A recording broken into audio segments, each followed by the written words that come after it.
பொது வாழ்க்கைக்கு வருகிறவர்கள் அடுத்த முதலமைச்சர் தாம்தான் என நினைத்து கட்சியை தொடங்குவதாக விடுதலை சிறுத்தைகள் கட்சித் தலைவர் திருமாவளவன் தெரிவித்துள்ளார். மேலவளவு தியாகிகள் நினைவு தினத்தையொட்டி மதுரை மாவட்டத்தில் உள்ள அவர்களது நினைவிடத்தில் திருமாவளவன் மலர் வளையம் வைத்து மரியாதை செலுத்தினார். அதனைத் தொடர்ந்து விசிக சார்பில் நினைவேந்தல் கூட்டம் நடைபெற்றது. பின்னர் பேசிய திருமாவளவன், மேடையில் பேசுகிறவர்கள் எல்லாம் மாவீரர்கள் அல்ல என்றார். கட்சி தொடங்குகிற போதே முதலமைச்சர் கனவோடு பலரும் கட்சி தொடங்குகிறார்கள். அடுத்த முதலமைச்சர் நாங்கள் தான் என்று ஒவ்வொருவரும் அறிவித்துக் கொள்கிற நிலைகளை நாம் பார்க்கிறோம். ஆனால் திருமாவளவன் பொது வாழ்க்கைக்கு வந்தபோது அரசியல் பதவி தேவையில்லை, மக்களுக்காக தியாகம் செய்வோம். முன்னதாக மதுரை விமான நிலையத்தில் செய்தியாளர்களிடம் பேசிய திருமாவளவன், கள்ளச்சாராயத்தை ஒழிக்க பூரண மதுவிலக்கே நிரந்தர தீர்வு என்றார். தேசிய அளவில் மதுவிலக்கு கொள்கையை அமல்படுத்த வேண்டும் என்றும் கோரிக்கை விடுத்தார்.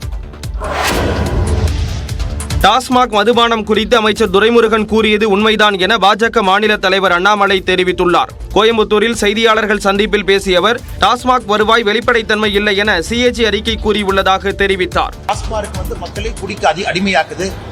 இன்னொரு பக்கம் அடிமையானவங்க எனக்கு அந்த கிக்கு கிடைக்கல, எனக்கு அந்த எக்ஸ்பெக்டட் ஆல்கஹால் இன்டேக் அதில் இல்ல அப்படிங்கிறவங்க கஞ்சாவை நோக்கி போறாங்க. அதனால் துரைமுருகன் இந்த நகைச்சுவா சொல்லி இருந்தாலும் கூட அது உண்மை. இதற்கு காரணம் தமிழக அரசு தான் பொறுப்பு. 3 ஆண்டுகளாக முதலமைச்சரின் வெளிநாட்டு பயணத்தால் ஒன்றும் வரவில்லை என்றும் அண்ணாமலை தெரிவித்தார். பயணம் அவருடைய தனிப்பட்ட பயணமாக இருந்தால் எங்களுக்கு சந்தோஷம். தனிப்பட்ட முறையில் முதலமைச்சர் போயிட்டு வந்தார்.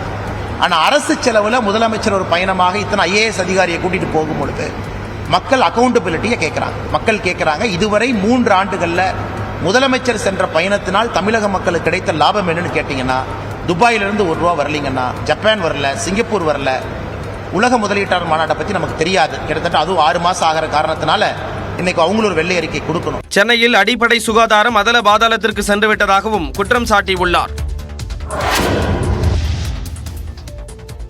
கள்ளக்குறிச்சி கள்ளச்சாராய சம்பவம் தொடர்பாக சிபிஐ விசாரணை நடத்த வேண்டும் என மத்திய இணையமைச்சர் எல் முருகன் தெரிவித்துள்ளார். சென்னை திருவல்லிக்கேணியில் செய்தியாளர்களிடம் பேசிய அவர், கள்ளச்சாராய வழக்கில் தங்களது நிர்வாகிகள் சிக்கிவிடுவார்களோ என்ற பயம் திமுகவிற்கு உள்ளதாக விமர்சித்தார்.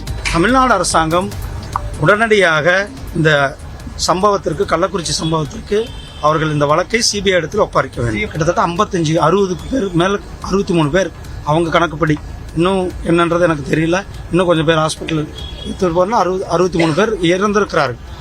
அதை பற்றின ஒரு முறையான விசாரணை வேண்டும். ஒட்டுமொத்த தமிழர்களையும் குடிகாரர்களாக மாற்றியதுதான் திமுக அரசு செய்த சாதனை என தேமுதிக பொதுச் செயலாளர் பிரேமலதா விஜயகாந்த் விமர்சித்துள்ளார். இன்னைக்கு ஒட்டுமொத்த தமிழகத்தையும் குடிகாரர்களாக மாற்றிய பெருமை தான் இந்த ஆட்சியாளர்களுக்கு இருக்கிறது. அப்படி இருக்கும் பொழுது அப்ப எதுக்கு நீங்க டாஸ்மாக் வச்சிருக்கீங்க?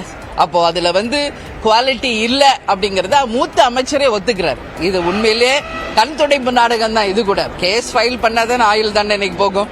கேஸ் ஃபைல் பண்றதுக்கே விட மாட்டேங்கிறீங்க. ஏன்னா இதை நடத்துவதே ஆளும் கட்சியினரை தான் என்பதை மக்களே இன்னைக்கு சொல்றாங்க. கல் இறக்கி விற்பனை செய்வதற்கு தமிழ்நாடு அரசு அனுமதி வழங்க வேண்டும் என்றும் பிரேமலதா கூறினார்.